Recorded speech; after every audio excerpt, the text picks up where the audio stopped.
Revenue education ગુજરાતમાં આપનું હાર્દિક સ્વાગત છે। ઉપયોગી માહિતી માટે સબસ્ક્રાઇબ કરો। વિડિયો ગમે તો લાઇક જરૂર કરજો। ચાલો શરૂ કરીએ। નમસ્કાર। રેવન્યુ તલાટીની પરીક્ષા માટેની આ અંતિમ તૈયારીમાં તમારું સ્વાગત છે। જો તમે તમારી તૈયારીને એકદમ પાક્કી કરવા માંગો છો તો બસ તમે એકદમ સાચી જગ્યાએ છો। ચાલો જરાય સમય બગાડ્યા વિના શરૂ કરીએ।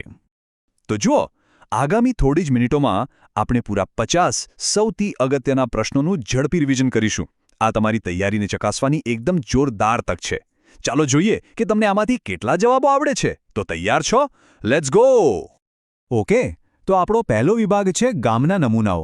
આ મહેસૂલી કામગીરીનો એકદમ પાયો ગણાય છે।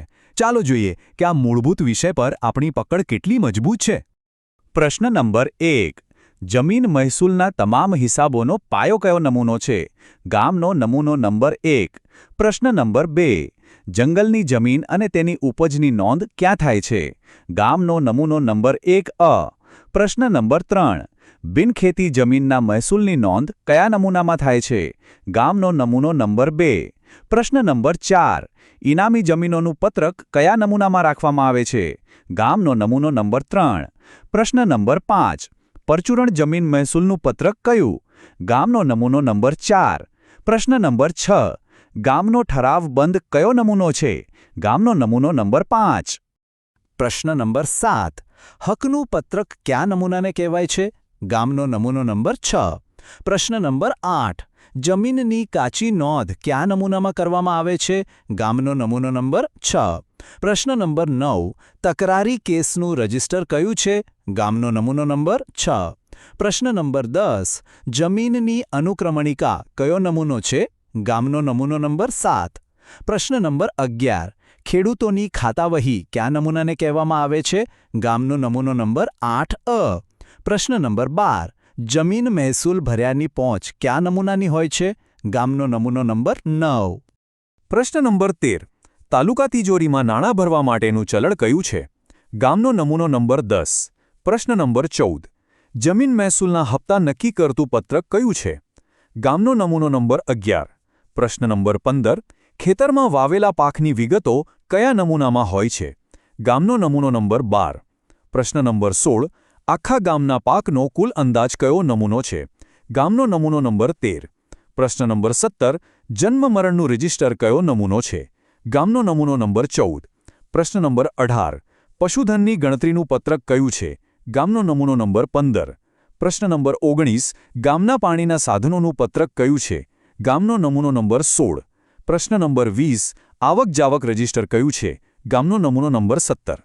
સરસ, તો પહેલો વિભાગ પૂરો થયો। હવે આપણે જઈ રહ્યા છીએ બીજા વિભાગમાં। આ વિભાગમાં આપણે મુખ્ય મહેસૂલી નિયમો, પ્રક્રિયાઓ અને એમાં કોની પાસે સત્તા છે એના પર ફોકસ કરીશું। ચાલો જોઈએ। પ્રશ્ન નંબર 21, મહેસૂલી વર્ષ ક્યારથી શરૂ થાય છે? 1 ઓગસ્ટથી। પ્રશ્ન નંબર 22, પોત ખરાબ જમીન એટલે કેવી જમીન? ખેતી માટે બિનલાયક। પ્રશ્ન નંબર 23, હક નોંધણીને પ્રમાણિત કરવાની સત્તા કોની છે? નાયબ મામલતદાર। પ્રશ્ન નંબર 24, નવી શરતની જમીન એટલે શું? કલેક્ટરની મંજૂરી વિના વેચી ન શકાય તેવી જમીન। પ્રશ્ન નંબર 25, શિક્ષણ ઉપકરણની નોંધ ક્યાં થાય છે? ગામનો નમૂનો નંબર 8A। પ્રશ્ન નંબર 26, ગામનો રોજમેળ કોની પાસે હોય છે? તલાટી કમ મંત્રી। પ્રશ્ન નંબર 27, વારસાઈ નોંધ કયા નમૂનામાં કરવામાં આવે છે? ગામનો નમૂનો નંબર 6। પ્રશ્ન નંબર 28, જમીન મહેસૂલ કોડ કયા વર્ષથી અમલમાં આવ્યો? 1879। પ્રશ્ન નંબર 29, એન્ડરસન મેન્યુઅલનો ભાગ 1 કોને લગતો છે? ગામના નમૂનાઓ। પ્રશ્ન નંબર 30, એન્ડરસન મેન્યુઅલનો ભાગ 2 કોને લગતો છે? તાલુકા અને જિલ્લાના હિસાબો। પ્રશ્ન નંબર 31, જન્મ મરણના દાખલા કયા નમૂના મુજબ આપવામાં આવે છે? ગામનો નમૂનો નંબર 14। પ્રશ્ન નંબર 32, જમીન મહેસૂલમાં માફી કોણ આપી શકે?